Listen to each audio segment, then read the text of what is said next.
Perkenalkan, nama saya Josefi Kalva Gracia Seflimpolo. Saya biasa di kampus dipanggil Yaser, dan sekarang saya berkuliah di Universitas Sains dan Teknologi Jayapura.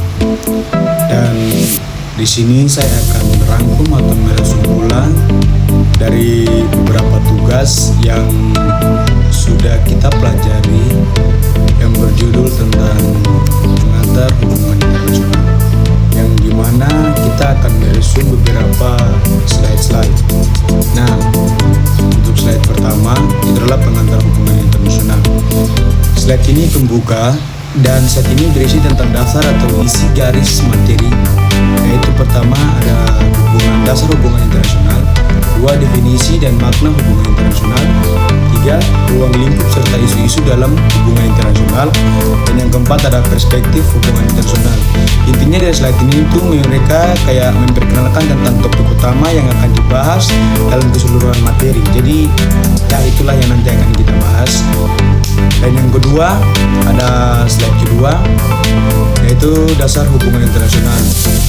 Ilmu hubungan internasional atau yang biasa kita singkat sebagai HI diakui sebagai disiplin ilmu yang berdiri sendiri setelah Perang Dunia Pertama, tepatnya pada tahun 1919 saat didirikan College of the International Relations di Universitas Wales, Aberystwyth di Inggris.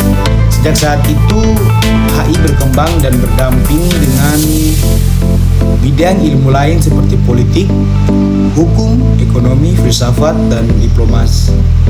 Artinya, hubungan internasional tumbuh dari kebutuhan dunia pasca perang untuk memahami interaksi antar negara secara ilmiah dan terstruktur. Terus yang ketiga itu adalah slide definisi hubungan internasional.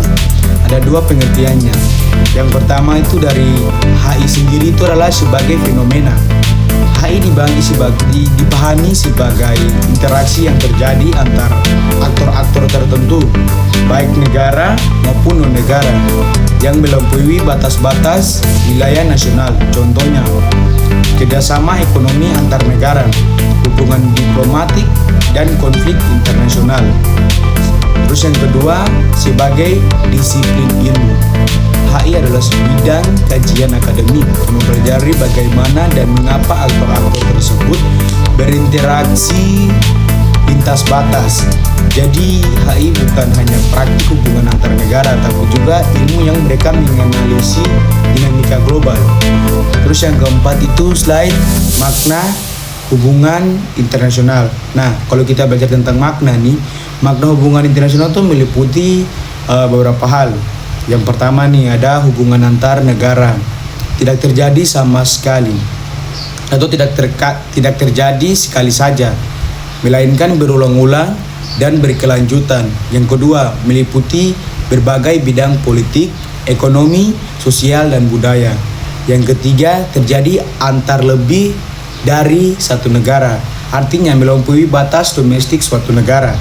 HI menunjukkan keterhubungan dunia yang semakin kompleks dan saling bergantung.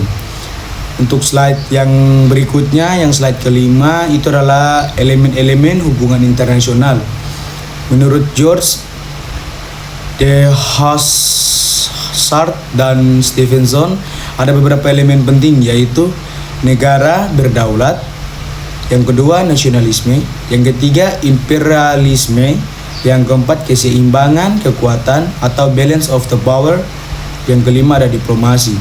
Hans J. Morgenstern menambahkan bahwa kekuatan nasional suatu negara dipengaruhi oleh 9 faktor. Yang pertama adalah geografi, yang kedua adalah sumber daya alam, ketiga kapasitas industri, keempat kesiapsiagaan militer, yang kelima jumlah penduduk, yang keenam kepribadian nasional, yang ketujuh moral nasional, yang kedelapan kualitas diplomasi, dan yang kesembilan terakhir adalah kualitas pemerintah.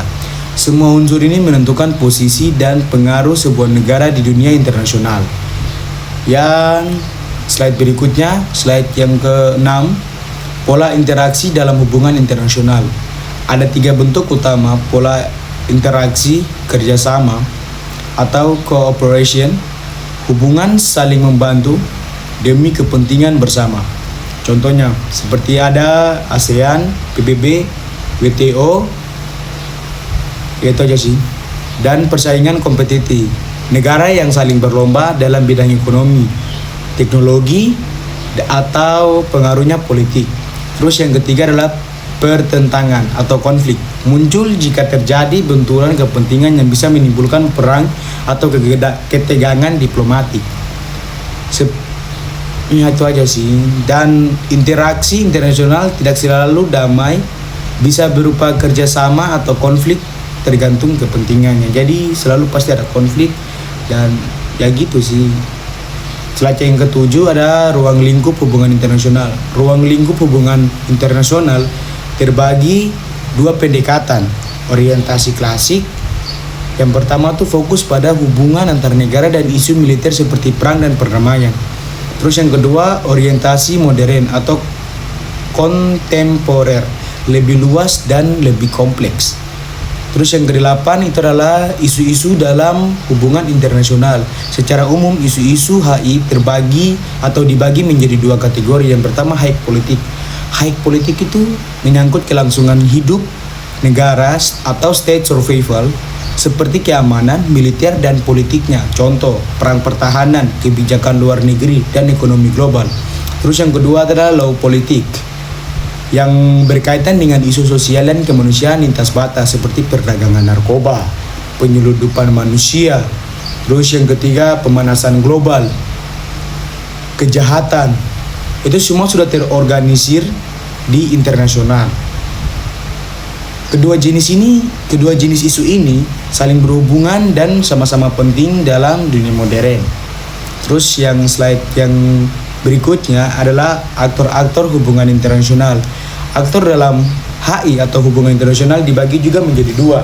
Yang pertama adalah aktor negara atau state actor, negara yang memiliki kedaulatan dan diakui secara internasional. Terus ada juga aktor non negara atau non state actors, pihak lain yang mengikuti berperan dalam hubungan globalnya.